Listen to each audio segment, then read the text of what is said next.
हैं अरब वर्त टाइम्स। मैं हूं निहारिका सिंह। दुनिया की सबसे प्रतिष्ठित समांस रेडियो में से एक नोबेल पीस प्राइज को लेकर इस वक्त पाकिस्तान में एक नई बहस छिड़ गई है। क्या पाकिस्तान के प्रधानमंत्री और सेना प्रमुख को नोबेल शांति पुरस्कार मिल सकता है? क्या वाकई उनके कूटनीतिक प्रयास इतने बड़े हैं कि उन्हें दुनिया का सबसे बड़ा शांति सम्मान दिया जाए? इन्हीं सवालों के बीच एक बड़ी खबर सामने आई है। पाकिस्तान की राजनीति में एक अहम कदम उठाया गया है। शहबाज शरीफ, आसिम और इश्कदार इन तीनों नेताओं को नोबेल शांति पुरस्कार के लिए नामित करने की मांग उठी है। और यह कोई सामान्य बयान नहीं है, बल्कि इसके लिए पाकिस्तान की पंजाब विधानसभा में बाकायदार एक प्रस्ताव पेश किया गया है। इस प्रस्ताव को PMLN के मुख्य सचेतक राणा मोहम्मद अरशद द्वारा पेश किया गया, जिसमें इन तीनों नेताओं की कूटनीतिक भूमिका की जमकर तारीफ की गई। प्रस्ताव में कहा गया है कि इन नेताओं ने मध्य पूर्व संकट के दौरान शांति स्थापित करने के लिए महत्वपूर्ण प्रयास किए हैं और क्षेत्र में स्थिरता लाने की दिशा में बड़ी भूमिका निभाई है। अब सवाल यह है कि आखिर ऐसा क्या हुआ जिससे पाकिस्तान में यह मांग उठने लगी।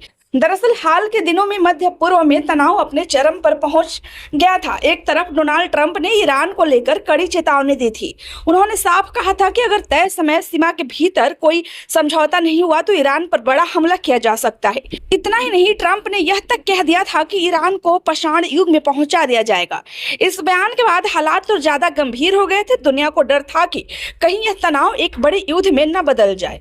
इसी बीच पाकिस्तान ने खुद को एक मध्यस्थ के रूप में पेश किया। स्थानीय मीडिया रिपोर्ट्स के मुताबिक शहबाज शरीफ और आसिम मुनीर ने अमेरिकी नेतृत्व के साथ बातचीत की, जिसके बाद ईरान के साथ 2 सप्ताह की युद्ध विराम पर सहमति बनी। यह युद्ध विराम भले ही अस्थायी हो, लेकिन इसे एक बड़ी कूटनीतिक सफलता के तौर पर पेश किया जा रहा है। वहीं दार लगातार अमेरिका और अन्य हितधारकों से संपर्क में रहे। बताया जा रहा है कि उन्होंने दोनों पक्षों को बातचीत की मेज पर लाने में अहम भूमिका निभाई। इस पूरी प्रक्रिया के बाद पाकिस्तान अब अमेरिकी और ईरानी प्रतिनिधि मंडलों की मेजबानी करने की तैयारी में भी है। यानी पाकिस्तान खुद को एक पीस ब्रोकर्स के रूप में स्थापित करने की कोशिश कर रहा है। प्रस्ताव में यह भी कहा गया है कि इजराइल, अमेरिका और ईरान के बीच बढ़ता तनाव वैश्विक शांति के लिए गंभीर खतरा बन चुका है। ऐसे में यदि कोई देश इस तनाव को कम करने में भूमिका निभाता है तो उसे अंतर्राष्ट्रीय स्तर पर सराहा जाना चाहिए।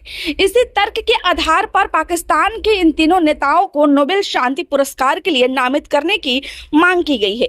लेकिन अब बड़ा सवाल, क्या यह मांग वाकई हकीकत में बदल सकती है? क्या नोबेल शांति पुरस्कार इतना आसान है कि किसी भी प्रस्ताव के आधार पर मिल जाए? जवाब है नहीं।